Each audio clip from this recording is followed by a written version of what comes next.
So my name is Susan Arnold-Aldea. And then I got another name, which was Miyoko. And then I got another name just recently. So I'm full of names. My first meaning, Miyoko, was given to me by my teacher as an official Dharma name. And the last name was given to me by another teacher ad hoc in a very funny, strange, serendipitous way, in a public meeting, no less.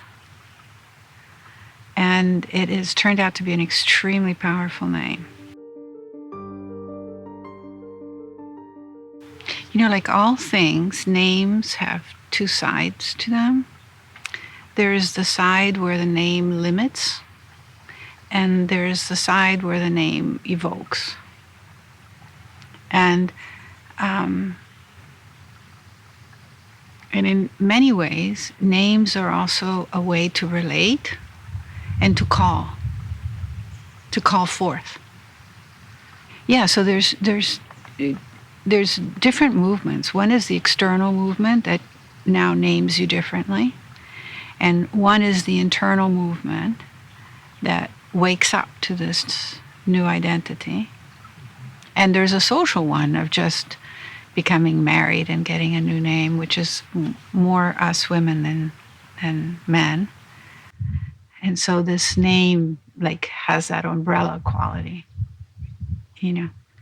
But then on the spiritual world, it's a little bit different because it's no longer around the social rules of boundaries, limits, families. It's more about what is your life purpose? What is the big question? The pivot of your life is in your name. It doesn't follow the rule of the more unusual, the greater, the more this, the better. It really follows the rule of, does it evoke in you a core pivot, a core point that's both your great gift and your big struggle is really in your name. So my last name, the last name I received, is Anami. And Anami means no name, which was a tremendous freedom. I don't feel like I've really appropriated it, but I use it a lot to relate to something internal to me that has shown up since the name arrived.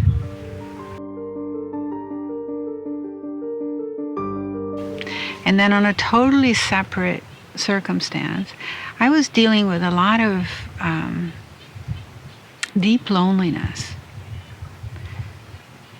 Like, I was in the world and I was looking for something and I felt I didn't have it. And I felt this profound loneliness. And it had been with me for a very, very long time. And I went on retreat with a totally different teacher and heard her say, befriend what is really your most difficult feeling. And instead of like pushing this loneliness away, and constantly going, oh, there's something wrong with me because I'm feeling the loneliness, I just had that, okay, I'm here, fine, show up as loneliness, And then something happened, and I'm not quite sure exactly how it all came to be. But I started feeling like behind this loneliness was something or someone that was trying to call my attention.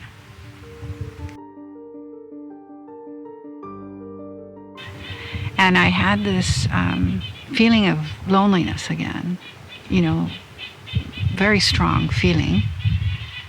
And this time, instead of feeling like it was a fault of mine, I felt it as a call coming from someone else.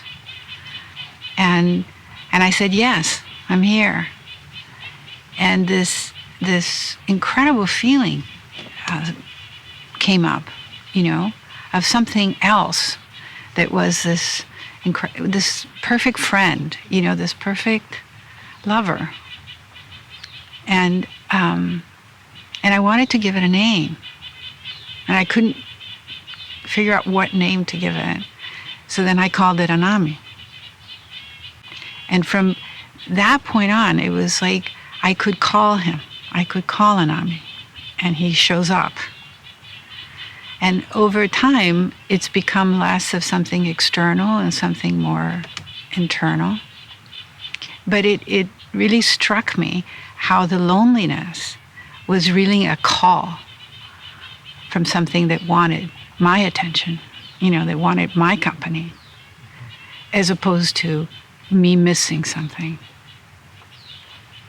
So now, I haven't felt that feeling of loneliness at all since that time. And that's very unusual for me. And so it's been over a year. It's almost like that has transmuted into something totally different. There is an inner sense of being accompanied, of being held.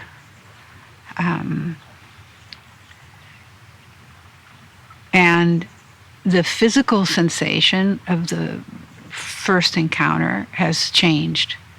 So now it's not a physical sensation. It's almost a relaxing into a different reality, where the word loneliness has kind of lost its meaning.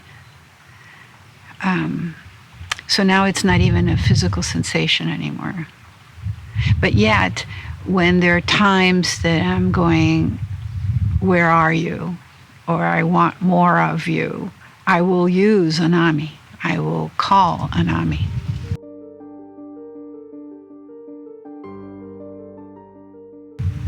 Well, the thing that is crucial in this story is that each one of us has, at every moment in our lives, something calling us. And so what you really want is to respond to what's calling you. And if it's in that moment, it's loneliness, or if in that moment it's anxiety, or if in that moment is whatever it is that is deeply alive, sadness, that keeps recurring as this life companion that you keep not wanting to have around, like that is your call. And so the union between a lost part of yourself and yourself occurs through allowing that to be present and to blossom in yourself. And you don't know what it could be. For each one of us, it keeps changing over time. But there's some that are fundamental and that have that recurring quality.